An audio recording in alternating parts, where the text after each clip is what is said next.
in my head, but Indiana Jones moment. Grabs a hat. yeah. He's really soft spoken too. That's what's funny. You see him just kind of yelling, in the show and stuff. He was really soft spoken. Here we go. The Vatos. With the baseball bat that they're really swinging at him hard. Even though Daryl kind of walks it off afterwards. Russ, isn't that the other guy right there? Not the bald guy, but Yeah, with the bandana. Yeah. yeah, that's him. That's the other man we met. Interesting fact about the bald Vatos, Noel G, the actor. This is not the first time that he's been hitting the behind. Bruce Almighty, and I believe Jim Carrey invokes came out of his behind as well in that film. I think that's really sad that you know that. I just thought of that when I was watching it the other day. I was like, I've seen him have something happen to the back of him before. See, of course, when you said that, to my mind, it came Hancock with Will Smith. Because very similar happens in that movie as well. Yes. Also to a bald man, I think. And the other I gentleman, made sure to look this up. yeah, it's James Gonzaba. That's right. Yes. I've decided to be Rick for Halloween. If I can find a hat that looks like that, I'm gonna dress as Rick for Halloween. I want to spoil something, but I shouldn't, so I won't. So I'll ask you off air, Brad, how you're gonna pull off a certain aspect of that costume. Oh, it's early Rick. I will say no more. So like pre-Sergeant Pepper's Rick? Yes. I like how they're having the kids like play just like right next to the man who's handcuffed to a tree. I really have grown to like Shane as a character after rewatching these episodes, and I'm glad that that he's still around. Yeah, as I was saying in the last commentary, Shane is my favorite character on the show currently in terms of just what the actors bring to him, how he's being written, and how he's developed. It's very intriguing the way he has many different layers to him since he's both kind of like the leader right now, and he has this relationship with Lori and the relationship with Rick. So it's neat to see these different kind of various of his personality come out in each episode. Yeah, and Carl too. Oh yeah, the relationship with Carl, he is also important. You know, I've already forgotten who pointed it out just a second ago, but the fact that they're holding school right there next to Jim, that is really odd. Right? They're doing their math. He's saying we're all gonna die. Yeah. You're freaking out the kids. Let's keep you as close to the kids as humanly possible for the rest of the episode. You know, they couldn't have obviously this dialogue if it wasn't the case, but it just seemed kind of strange. You know, but this is a cool, conversation that's going on because Jim does appear to be extremely sane at the moment, and he's encouraging Carl and,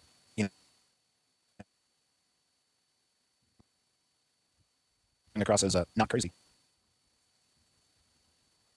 I don't think we point this out enough, but Sophia looks dead on with the comic. Yeah, I agree. There's not much required of her for the show so far, but I mean, good likeness. I think the casting is pretty solid all around. I mean, not all of them are dead ringers maybe, but none of them made me say no. That doesn't work. Yeah, Jim looks like they peeled him right off of the comic page. Yeah. Yeah, I think one of us picked him out of the crowd in like episode 2 before he even had any lines. Yeah, I think you're right. He's in LA Noir as well. He was really good in that. Rick's probably the furthest off in my mind in terms of what he's looks Carol. like in the book. Yeah. In terms of look or characterization? Oh, the look. Yeah, I would agree with that. And I love the scene. I would love to know. I would love to know what was ad libbed by Reedus. I can't wait till we see Daryl in the comics like Robert Kirkman has said he wants to do. Yeah, I wonder how they're going to introduce him. That should be pretty fun. He better have a neck full of squirrels when he walks out of the woods. That's a cool kind of thing to get his own actual comic character based off having this character in the TV series. Russ, how old did Anthony say he was? Like 18 or 19? Yeah, something like that. Both he and the other guy were extremely humble and thankful to be a part of the show. Yeah, his bio doesn't show his age, but yeah, I think that's about right. He's definitely a younger guy. The guy who plays Guillermo, he also was at the con, but we missed him. I actually saw him the day that we were going to go talk to them. I guess it was Saturday. I saw Guillermo go outside for a smoke break, but like we mentioned before, we were too busy getting our picture made with Spock. Yeah. This did not go where I thought it was going to go. No, not yet. That's later on, I think. Here. Yeah, in general. The episode in general.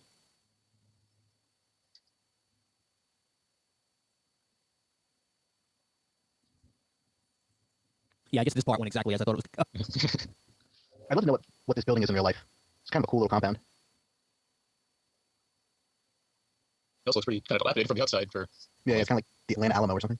It's like it already was kind of messed up before zombies took over. I don't think zombies are attacking bricks. It's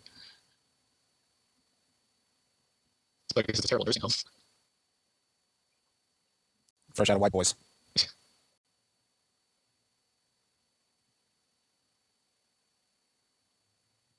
I think I have that same shirt.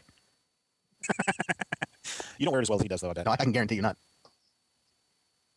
Because you're not a nurse. I'm not a nurse. It looks like I'm smuggling a watermelon.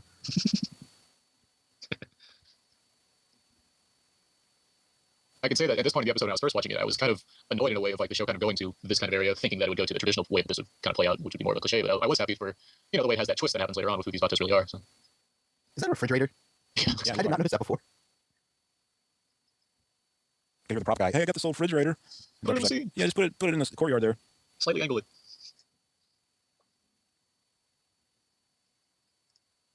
You can tell by something T-Dog said when they showed that close up of him with his eye in the scope. He's like, make the trade, please, make the trade. You could, it just speaks to his character as, he's basically a good guy. He didn't want to have to kill somebody if he didn't want to. Unless it's Merle. Here we go again. We forgot to ask him if Regis actually did smack him in the head during that scene. Somehow I have a feeling he probably actually did. I was just wondering that too, Russ. Just the way he goes after him, it gives you the kind of impression that he's beat on a few guys in his time. You know?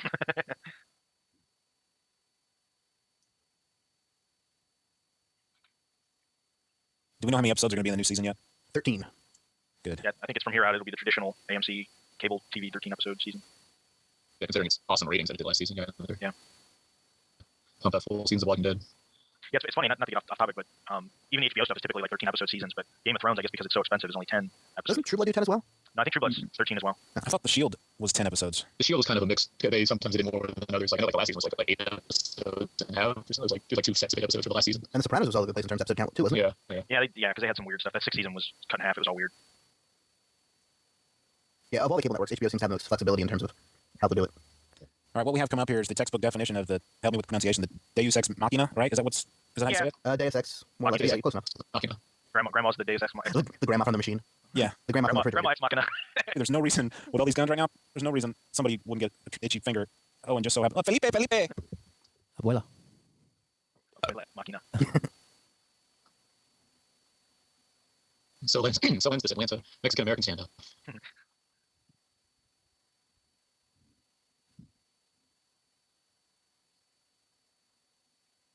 You think she's an actress, I should say, or do you think they just we need a really old Mexican lady? Before. I think she was on Telemundo for a while.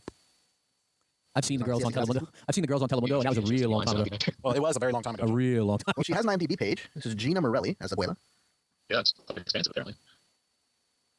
He's like, dang it. We're so close. Looking at her IMDb page, Abuela, old woman, very old woman, Virginia's mother, Hispanic woman, grandmother, Carla's mom. She seems very typecast. I heard she was going to be in Crank 3D. She is the third dimension. That's an Trying unfortunate to think of a plot for Crank 3D now. It's not Apple It's Crank. Was that a razor blade tattoo on his head, or was that a It was a kiss. It was Yeah. The kiss, yeah. Yeah, up his lips. I think Razor Blade might have been a slightly better choice in the range of bad choices for tattoos. I wonder if this is the same hospital that they filmed the pilot in, but it looks a bit different than a hospital. Well, it looks like a community center. Yeah, we're like a high school Yeah, that's high school true. auditorium. Well, yeah, like from the outside, I mean, it certainly doesn't look like a hospital. Yeah, it looks like some kind of like a community center, some kind of makeshift building. It's clearly not like a nursing home traditionally, or a hospital. I think oftentimes they film things, the exteriors and the interiors don't match. Yeah, no, I mean, Best Cerberus ever, by the way. I like I stand in the background, just still holding the pipe like he's gonna hit somebody.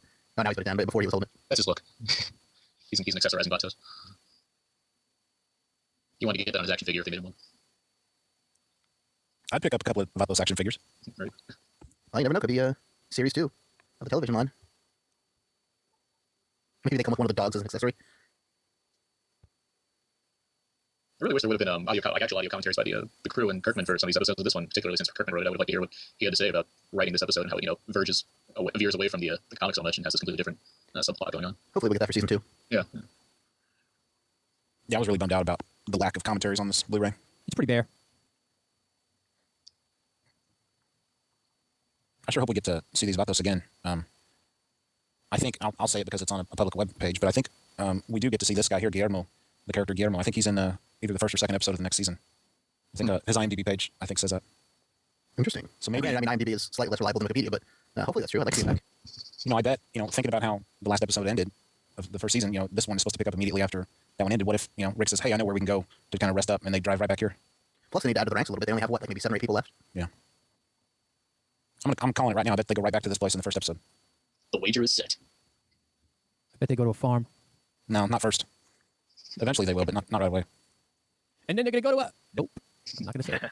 I bet the guy that runs the farm is named Herschel. I bet he's a farmer. Yeah. Jeez. I bet he's got children there too. So the truck's gone. Bad news bears. So we think But you think the bad news bears stole the truck? Merle took it, right? Yeah, I mean, who else would take Who it? else would take it? Kelly Leak. Joe Riding Zombies, maybe. Buster took it out for a stroll, Exactly. which would actually be awesome. But Or Merle and Buster. If anybody listening to this commentary knows the actor Joe Giles who played Buster, please let us know because we need to get him on the show and talk to him. He won't be my Facebook friend. Well, you've already tried? Try him on Yeah. Google Plus. Yeah. You mean he's one of the 11 people on it? Yeah, if you really they've want to get a hold of already anybody, got, get on Google Plus. They've got over 2 million.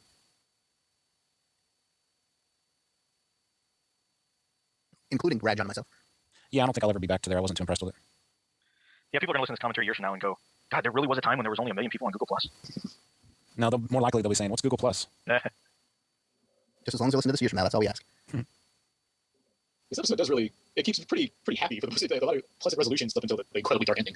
You think That the is CG gnarly is high brutal there? I think they CG that red in his eye, or is he wearing a contact lens? I would guess probably a contact because it's probably cheaper. Plus, they have that great makeup department, and they already are doing tons of prosthetics and contacts for people. I'm sure it'd be easier just to do it that way for them. That just looks gnarly though. Yeah, it does. This is totally an overanalyzation, but as I look at him, the first thing that comes to your mind is, geez, he's like as bad as one of the zombies, Yeah. which is kind of like the comic book play on who the monsters are. Like how bad humans can be to each other and how bad the zombies, what's worse type of thing. And Kirkman did write it, but again, it's probably an overanalyzation. Yeah. That's a good point. If more people focused on the fact that Shane just delivered a beating to a man literally like 10 minutes before this episode started, it might be.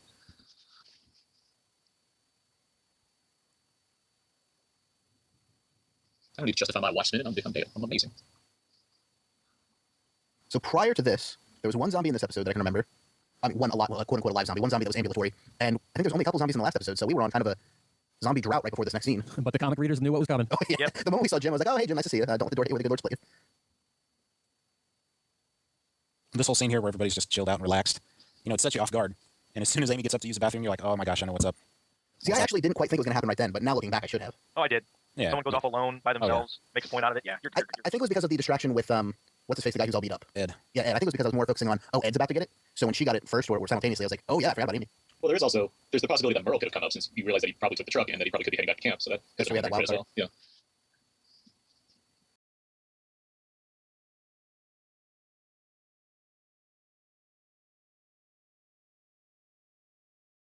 I want to eat some big old fish fry now. Now that So don't ever go to the bathroom if you're in a zombie movie or show. You just hold it. And don't tell people you're going to pee. That's just TMI.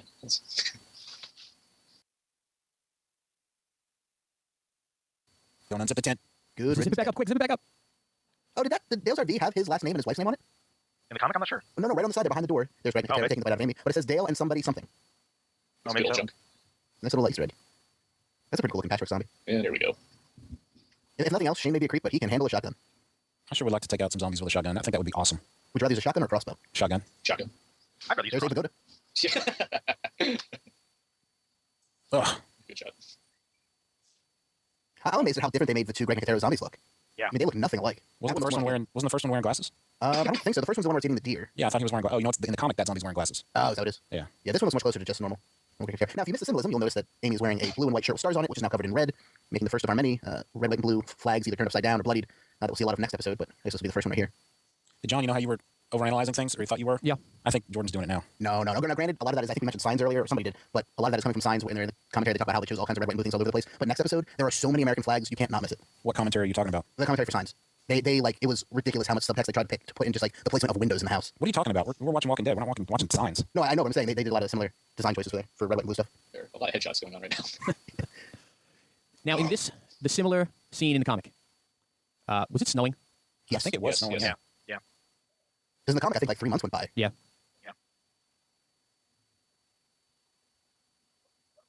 That was pretty intense watching that the first time.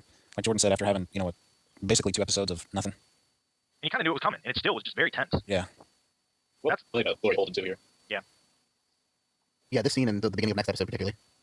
Personally, I thought that this went on a little too long. And I get the point of it because they had the extended open with the two of them. But I thought it just went on a little bit too long. I'd agree, but I'd kind of reverse it. I'd say the opening went on way too long. I didn't love the opening scene. I agree with that. But I this like one the didn't opening bother better me than. Yeah, see, that's funny because I have the opposite reaction. The much. beginning, What reason do you think it was going too long? Because for me, I thought the opening scene, the acting was a little bit all over the place. well, I guess the opening for me was okay because we got a little bit of backstory and interaction. And to me, this was just a little too much. She's bitten, she's down, and it's just a little too much of her, like looking at her crying and just flipping back and forth. It just there wasn't much substance to it. I mean, I get they're trying to play on the emotional thing and really push that, but to me, I think it just went on too long. We didn't learn really anything here. And I think if this would have been a full 13 episode season, I probably wouldn't have bothered me as much. But for them to dedicate that much time to that long of a scene that way, given such a short season, that I guess I noticed it more than I would normally maybe. I can see what you're saying. I still don't quite agree, but I can see where you're coming from on that. And yeah, I would agree if it was a full 13 episode season, it would have more impact. That last line from Jim, I remember my dream now, why I dug the holes. Yeah. That was pretty creepy. That was just a good episode to let everyone know how bananas it can get at any moment. And I like where it ended. I like that it just, we didn't get full resolution. There's a lot going on. People are still freaked out. You're not sure if there's more zombies coming or whatever. And then we cut to the end. So I thought that was kind of cool. Sure leaves you in a state of anxiety. Imagine going to bed now, watching that the first time. I don't have to imagine it. I remember it. I think it fits pretty well for like what an average episode of The Walking Dead should be. Kind of like a lot of character stuff and a little bit of zombie action as well. I know we've said it before, but in the comics, there'll be stretches of issues where you might see a zombie off in the distance or whatever, or in a long shot, and then you've got 3, 4, 5 issues of the comic where it's just interpersonal drama and interaction. And then when you least expect it, all hell breaks loose, and it's just nonstop zombies for a whole issue or maybe 2 or 3 issues. It's crazy. Yeah, this is definitely a discussion for another show, but that's really how the trade reading kind of changes things. You know what I mean? Like if you're reading the issues monthly, you can go 3 months without a major zombie occurrence. But if you're reading the trades, you know you're going to get 1 or 2 every book. I recently read trades 11, 12, 13, 14, all back to back to back to back, and it was quite a ride. Yeah, 12 through 14 particularly are, in my opinion, some of the best stuff The Walking Dead's ever put out. Yeah, I thought 12 and 13 were a little sluggish, and then 14 was just like, holy cow. Well, 12 was the Hunters, right? Or was that 11? I think that was more in 11. Okay, well, then 11 through 14, then. I mean, that 11 was, the Hunters was a creepy arc. 12 and 13 was the neighborhood, let's call it that. 14 was the neighborhood, but 14 is when the action kicked in. Okay, yeah, I read the hardcovers. So I think that's where the book 6 kind of stops in that area. So, Yeah, that would be 11 and 12 in Yeah. book 6. Which means 7, is 7 out yet, or 7 just about to drop? it should probably come out towards the end of the. Probably come out around the same time as the second season starts. I imagine. Oh, yeah, many- yeah, good point. How many months after the second trade in hardcover is published does the actual hardcover come out? I don't know. Because 14 just came out last month. Right. And I'm sure they'll wait a few more months before they. Yeah, they'll want to get some double dips out of that.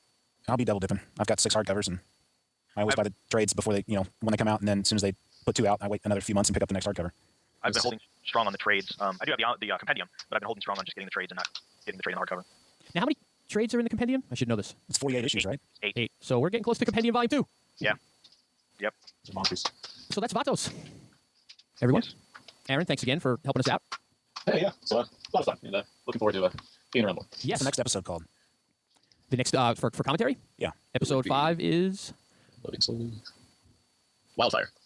yes. Don't sing it, Brad. I've already done that joke. Yes, you have. It's so weird to think that we're almost to the end. Just Wildfire, and then TS19, and then on to Season 2. I can't guarantee I won't do it next commentary episode, though. Fair enough. All right. I can't guarantee that won't be the best part of the bloopers. Jordan, why don't you tell everyone where they can find us, and we'll wrap this up. All right, sounds good. You can send us a voicemail at 516-468-7912 or an email at comments@walkingdeadtv.com. Don't forget, check out Brad's show on Mondays, that's Half Hour Wasted, or the Legion of Dudes, that's John's show, my show, and Rush's show, on Thursdays at hhwlod.com. Then, of course, there's Facebook groups for Legion of Dudes, Half Hour Wasted, Walking Dead TV, and Media Minutes. And on Twitter, you can follow us at WDTV Podcast and at HHWLOD_network. So until there's no more room in hell and the dead walk the earth, remember, if you lose a hand in the zombie apocalypse, be sure to cauterize. Better safe than sorry. Have a good week, everybody. Good night. Good night. Good night. Istanbul, Constantinople, now it's Istanbul, Constantinople, been a long time gone, Constantinople, now church delight, on a moonlit night, every gal, Constantinople, it's in Istanbul, Constantinople, so if you can take Constantinople, should have waited